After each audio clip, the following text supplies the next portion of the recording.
Hello दोस्तों, मैं अनामिका सिंह स्वागत करती हूँ एक बार फिर से आप सबका अपने यूट्यूब चैनल में। दोस्तों, मैंने आपसे कहा था कि सीटेट जनवरी 2021 के जो भी क्वेश्चन पेपर हैं उनको विद सॉल्यूशन मैं सॉल्व कराऊंगी। इसके पहले मैंने आप लोगों को बाल विकास वाला पोर्शन सॉल्व कराया है और आज का जो हमारा टॉपिक है, जो नंबर है, वो है भाग 3 का पर्यावरण अध्ययन। इसके पहले मैथ का था, मैथ को मैं आपको बाद में सॉल्व कराऊंगी। आज मैं आपको पर्यावरण अध्ययन का क्वेश्चन सॉल्व कराऊंगी विद सॉल्यूशन। देखिए, पर्यावरण अध्ययन में जो पहला क्वेश्चन आया था वो था, निम्न में से कौन सा एक भारत का संघ केंद्र शासित नहीं है, यानी कि कौन सा ऐसा राज्य है, इसमें कौन सा ऐसा है जो भारत का यूनियन टेरिटरी नहीं है। तो जैसा कि आप सब लोग जानते हैं कि लद्दाख अभी हाल में जुड़ा है, जम्मू कश्मीर को यूनियन टेरिटरी बनाया गया है। मणिपुर या यूनियन टेरिटरी नहीं है, जबकि चंडीगढ़, लद्दाख और जम्मू कश्मीर यह यूनियन टेरिटरी है, यानी कि संघ शासित प्रदेश है। भारत में कुल 28 राज्य और 8 केंद्र शासित प्रदेश हैं, जिसमें से मणिपुर यूनियन टेरिटरी नहीं है। मणिपुर की राजधानी इम्फाल है। यह भारत के पूर्वोत्तर में स्थित है। मणिपुर जो है वह कई राज्यों से सीमा साझा करता है, जैसे उत्तर में नागालैंड, दक्षिण में मिजोरम, पश्चिम में इसके जो राज्य है वह है इसके जो पूर्व में है वह म्यांमार है, और जो इसके पश्चिम में वह असम राज्य है। इम्फाल उत्तर में नागालैंड, दक्षिण में मिजोरम, पश्चिम में असम और पूर्व में म्यांमार राज्य से साझा करता है, और यह एक राज्य है, पूर्वोत्तर राज्य है भारत का। दूसरा क्वेश्चन है, निम्नलिखित में से कौन से कच्चे तेल के उत्पादक हैं, यानी कहाँ पर कच्चे तेल का उत्पादन होता है। तो गुजरात और तमिलनाडु, यहाँ पर कच्चे तेल का उत्पादन होता है। गुजरात की राजधानी गांधीनगर आप सबको पता है, और तमिलनाडु का चेन्नई है। तमिलनाडु के जो सीएम है वो MK स्टैलिन है, स्टैलिन आप सबको पता है। और गुजरात का जो सबसे बड़ा शहर है वह अहमदाबाद है। तो इसमें जो सही ऑप्शन है वह है थर्ड, यानी गुजरात और तमिलनाडु। तीसरा क्वेश्चन है, हमारे देश का संविधान निम्न में से किसके नेतृत्व में बनाया गया था। तो आप सबको पता है डॉक्टर भीमराव अंबेडकर के नेतृत्व में भारत का संविधान बना था। डॉक्टर भीमराव अंबेडकर का जन्म 14 अप्रैल 1891 ईस्वी को हुआ था, और इनकी जो मृत्यु से क्या लेना देना, इनका जन्म 14 अप्रैल 1891 ईस्वी को हुआ था। 1947 से लेकर 1951 तक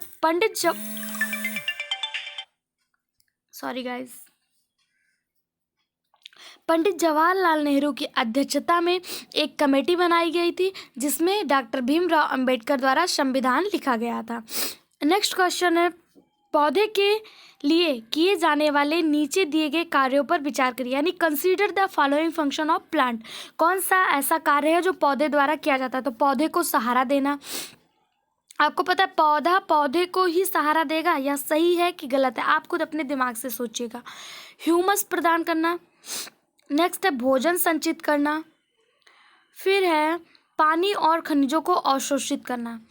तो इसमें से जो ह्यूमस प्रदान करना, यानी प्रोवाइड टू ह्यूमस, या पौधे के द्वारा नहीं दिया जाता है।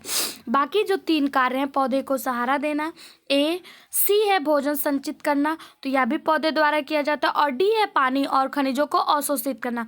तो इसका सही जवाब होगा ऑप्शन 4, इसका बिल्कुल सही जवाब होगा। फिर है 65 नंबर पे, पोचमपल्ली भारत के दक्षिण राज्य का एक कस्बा है, जो सुंदरता से डिजाइन की गई चमकदार रंगों की पोचमपल्ली साड़ियों और विशेष प्रकार की बुनाई, जिससे पोचमपल्ली भी कहते हैं, के लिए प्रसिद्ध है। यह कस्बा अब किस राज्य में है। आपसे पूछा जा रहा है कि पोचमपल्ली ये जो एक कस्बा है यह किस राज्य में है। तो यह इसलिए पूछा गया क्योंकि 2014 में आंध्र प्रदेश और तेलंगाना दोनों अलग हो गए। पोचमपल्ली आंध्रा का हिस्सा था, आंध्र प्रदेश का एक हिस्सा था, लेकिन जब आंध्र प्रदेश और तेलंगाना 2014 में टूटकर अलग हुए तो पोचमपल्ली जो कस्बा है यह तेलंगाना में चला गया। तो इसका सही जवाब होगा तेलंगाना। अगला क्वेश्चन है, निम्नलिखित में से खाद्य पदार्थों के उस समूह को चुनिए जिसके प्रत्येक सदस्य में लौह तत्व प्रचुर मात्रा में होते हो। मतलब आपको वह चुनना है जिसमें लौह तत्व पाए जाते हैं, यानी आयरन भरपूर मात्रा में पाया जाता हो। तो गुड़ में पाया जाता है, आंवला में भी आयरन पाया जाता है, लेकिन टमाटर में आयरन नहीं पाया जाता, इसलिए पहला गलत हो गया। दूसरे में दिया आंवला तो बिल्कुल सही, पालक बिल्कुल सही, और तीसरे में गुड़ बिल्कुल सही। पालक, आंवला और गुड़ तीनों में ही आयरन पाया जाता है।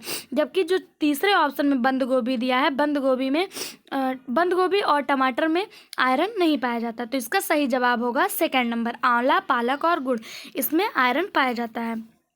अगला क्वेश्चन है, निम्नलिखित में से पक्षियों का वह समूह चुनिए जिसका प्रत्येक सदस्य हमारी तुलना में 4 गुनी अधिक दूरी की वस्तुओं को देख सकता है। यानी जो उनके देखने की क्षमता है वह बहुत तेज है, दूर तक के डिस्टेंस को वो देख सकते हैं। तो इसका सही जवाब है बाज, चील और गिद्ध। इनकी नज़रें जो होती हैं वह बहुत तेज होती हैं। ऑप्शन 4 इसका सही जवाब है। फिर दिया है, नीचे दिए गए किस एक राज्य के ग्रामीण लोग अपने ढालू छत वाले लकड़ी के मकान मजबूत बांस के खंभों पर धरती से 3 से 3.5 मीटर की ऊंचाई पर बनाते हैं? तो वह कौन सा राज्य है जहां पर ऐसा मकान बनाया जाता है? तो इसका सही जवाब होगा असम। असम में ऐसे मकान बनाए जाते हैं। असम की राजधानी दिसपुर है और इसका जो सबसे बड़ा शहर है वह गुवाहाटी है। 20 जनवरी 1950 को असम की स्थापना किया गया था। असम यह भी पूर्वोत्तर राज्य है जो नागालैंड और मणिपुर से सीमा साझा करता है। अगला है, भारत के मानचित्र में दिल्ली की स्थिति के सापेक्ष गांधीनगर और पटना की दिशाएं क्रमशः हैं। तो आपको भारत का मानचित्र बहुत अच्छे से याद करना होगा, क्योंकि सीटेट में मानचित्र से 2-3 क्वेश्चन पूछ लिए जाते हैं। जैसे इसके पहले आप लोगों ने देखा अभी असम वाला जो क्वेश्चन था, ये भी पूछ सकता है कि असम भारत के कौन से दिशा में आता है, ऐसा कुछ भी पूछ सकता है। तो इसका जो सही जवाब है वह है सेकंड नंबर, दक्षिण पश्चिम और दक्षिण पूर्व में स्थित है। अगला क्वेश्चन है, निम्नलिखित में से किसने टमाटर के पौधे के साथ प्रयोग किया और यह पाया कि मटर के पौधे में कुछ ऐसे लक्षण होते हैं जो जोड़ियों में पाए जाते हैं, जैसे चिकने या खुरदरे, लंबे या बौने, पीले या हरे। तो इसका सीधा सा पूछने का मतलब है कि मटर का प्रयोग किसने किया है? मटर पर प्रयोग ग्रेगर जॉन मेंडल द्वारा दिया गया। तो इसका सही जवाब होगा second, Gregor John Mendel. Gregor John Mendel ने 1856 से लेकर 1863 के बीच मटर के पौधे पर प्रयोग किया और इन्होंने आनुवंशिकता का भी नियम दिया। इसको ऐसे भी पूछ सकता है कि आनुवंशिकता का नियम किसके द्वारा दिया गया? तो ग्रेगर जॉन मेंडल के द्वारा दिया गया। या वो 2 से लेकर 5 तक के आपके एनसीईआरटी में ये सब दिया हुआ है। आपको एनसीईआरटी बहुत अच्छे से पढ़ना होगा, आपका ईवीएस बहुत अच्छे से सॉल्व हो जाएगा। अगला क्वेश्चन है, निम्नलिखित में से कौन सा एनसीएफ 2005 के अनुसार ईवीएस पाठ्यक्रम में सुझाए गए 6 विषयों में से एक है?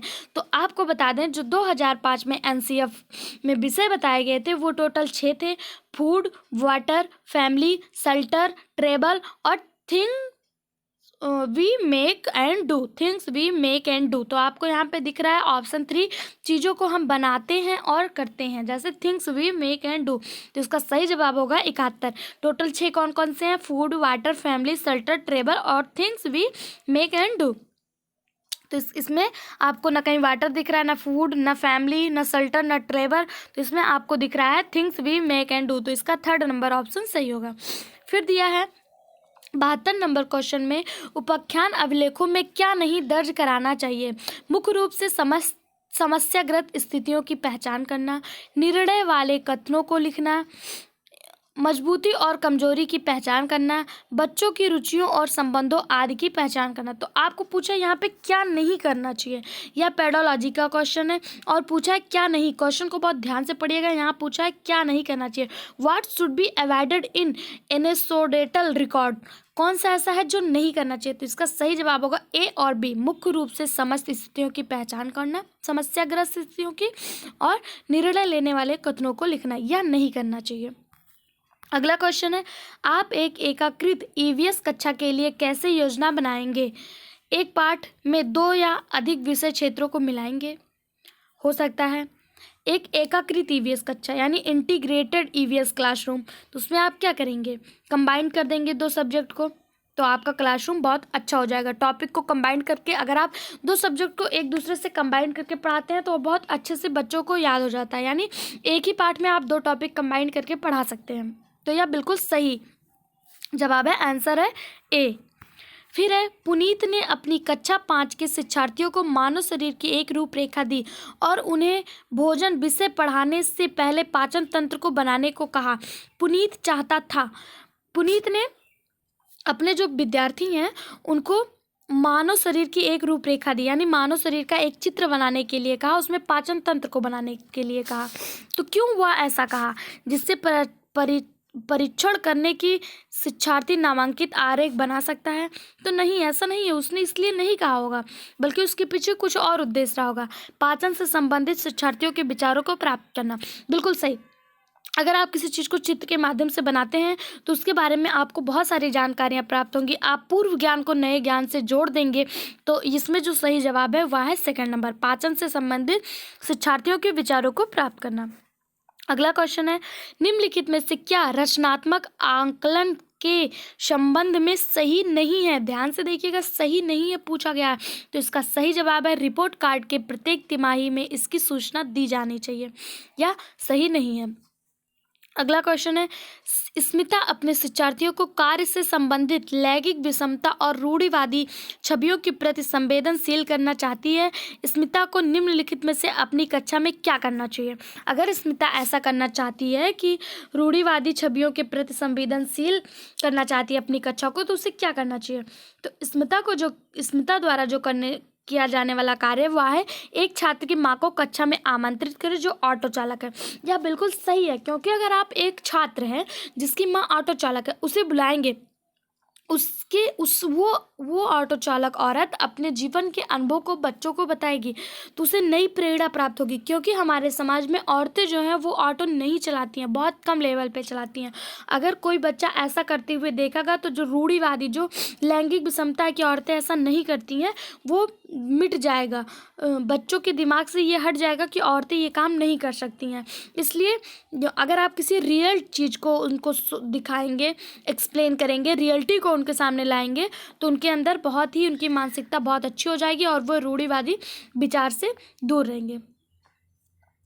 अगला क्वेश्चन है, कक्षा 5 के सम्मेलन आमतौर पर अपना दिया हुआ कक्षा का कार्य नहीं करते हैं। मुद्दे को हल करने का सबसे अच्छा तरीका कौन सा है? 1 मिनट रुकिएगा। क्वेश्चन नंबर कौन से पे हम पहुँचे थे? 77 पे। PDF भी हमारा भगी जा रहा है। ये है, कक्षा 5 के सम्मेलन आमतौर पर अपना दिया हुआ कक्षा का कार्य नहीं करता है। मुद्दे को हल करने का सबसे अच्छा उपाय क्या है? अगर कोई बच्चा है वो अपना कार्य नहीं कर रहा है, आप उसको दंडित करेंगे तो क्या वह कार्य कर लेगा? बिल्कुल नहीं करेगा। आपको क्या करना है? आपके उसके रीजन को जानना है। उसके रीजन को अगर आप जानेंगे, उसकी कठिनाइयों का पता लगाएंगे कि वह क्यों अपना कार्य नहीं कर रहा है, तो आप उसके प्रॉब्लम को सॉल्व करेंगे, जिससे वह अपना कार्य करने लगेगा। तो इसका सही जवाब है, उसकी कठिनाई का पता लगाने और उसके अनुसार कक्षा कार्य को समायोजित करने के लिए उससे बात करें।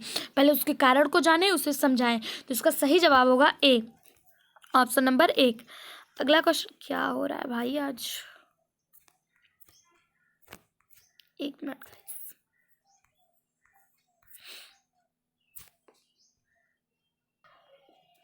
अगला क्वेश्चन है, मुस्कान ने परिवहन में डीजल वाहनों को उपयोग निषिद्ध होना चाहिए विषय पर एक वाद विवाद का आयोजन किया। मुस्कान के द्वारा इस विषय में कक्षा में वाद विवाद के आयोजन का क्या उद्देश्य है? तो सिंपल सी बात है कि बच्चों को नया दृष्टिकोण सिखाना ही मुस्कान का उद्देश्य रहा होगा, या इस मुद्दे पर छात्रों को नई दृष्टिकोण की सराहना करने में मदद करता। ऑप्शन 4 इसका सही जवाब है। 97 है, EVS में मानचित्र कौशल है, तो इसका भी 97 का जो 79 का जो सही जवाब है वो है ऑप्शन 4, स्थानों की सापेक्ष स्थिति की समझ को विकसित करना। इसका सही जवाब है। फिर आता है 80 नंबर क्वेश्चन, EVS की एकीकृत प्रकृति सहायक है। EVS की जो एकीकृत प्रकृति है वह इसका सही जवाब है ऑप्शन नंबर 2, यानी पाठचर्या के भार को कम करने और शिक्षार्थियों को साक्षरता पूर्वक सिखाने में। फिर है 81, निम्नलिखित में से क्या EVS में आकलन का एक व्यापक संकेत नहीं है? तो अवधारणा मानचित्र या आकलन का एक व्यापक संकेत नहीं है। फिर कुछ हजार साल पहले भारत में तालाबों के निर्माण में अल-बिरूनी के अवलोकन के आधार पर कक्षा 5 के EVS के पाठ्य पुस्तक में एक अनुच्छेद है। इस अनुच्छेद को शामिल करने का क्या उद्देश्य है? तो इस अनुच्छेद को शामिल करने का जो सिंपल सा उद्देश्य है वह है, या इतिहास के स्रोतों की पहचान करने में शिक्षार्थियों की मदद करता है, या बिल्कुल सही है, या शिक्षार्थियों को उनके अवलोकन की रिकॉर्डिंग में सुधार करने में मदद करता है, बिल्कुल सही है, मतलब कुछ हद तक सही है। यह शिक्षार्थियों को कुछ 100 साल पहले भारत में मौजूद तकनीकी की सराहना में मदद करता है, सही बात है। यह शिक्षार्थियों को इतिहास में साक्ष्य की भूमिका को सराहने में मदद, सब मिलाकर ये कहना चाहता है कि यह शिक्षार्थियों को इतिहास को जानने में मदद करता है, तो यह बिल्कुल सही है। इसमें चारों ऑप्शन सही दिए गए, लेकिन गाइज आपको यहाँ पर ABCD का ऑप्शन कहीं पर भी नहीं दिया है, इसलिए इसमें जो सही जवाब है वह है ऑप्शन 2 A, C और D। B भी सही है, लेकिन अगर ऑप्शन में आपको दिया होता B तो इसमें सारे सही हैं, लेकिन आपको B कहीं नहीं दिया। B और C में से एक को चुनना है, तो आप C ज़्यादा बेटर है, C को चुनेंगे, यानी A, C और D इसका सही जवाब होगा। अगला है, अपनी कक्षा में 50 से अधिक छात्रों के साथ वाणी उन्हें एक ऐसी गतिविधि से जोड़ना चाहती है जिनमें सीखने को बढ़ावा देने के लिए अधिकतम संख्या में इंद्रियां शामिल हैं। निम्नलिखित में से कौन सा क्रियाकलाप उपयुक्त कार्यों के लिए ठीक होगा? तो नज़दीक के स्थान के लिए क्षेत्र भ्रमण का आयोजन। तो देखिए, इसको प्रश्न में पूछा, जो वाणी है वह छात्रों को इंद्रियों के माध्यम से सिखाना चाहती है। तो अगर आप किसी जगह पे जाएंगे, वहाँ पे घूमेंगे, टहलेंगे, लोगों से मिलेंगे, बात विवाद करेंगे, कुछ समझेंगे, उसके बारे में जानेंगे, वहाँ की चीज़ों को यूज करेंगे, तो आपकी इंद्रियां उस चीज़ को बहुत जल्दी से फील कर लेंगी, आप उस चीज़ के बारे में कभी नहीं भूलेंगे। तो नज़दीक के स्थान के लिए क्षेत्र भ्रमण करना, इसका सही जवाब है ऑप्शन 4। अगला है, इकरा अपने शिक्षार्थियों को EVS में समाचार पत्रों और पत्रिकाओं को पढ़ाने के लिए क्यों प्रोत्साहित करती है? तो ये शिक्षार्थियों को उनके अपने संसार से जोड़ने में सहायता करती है, इसका ऑप्शन नंबर 2 जो है वह बिल्कुल सही है। फिर अगला है, पर्यावरण अध्ययन में प्रश्न करने को एक युक्ति के रूप में प्रयोग किया जाता है, क्यों? मतलब प्रश्न क्यों किया जाता है? अगर आप प्रश्न करेंगे तो उससे क्या प्रॉफिट होगा?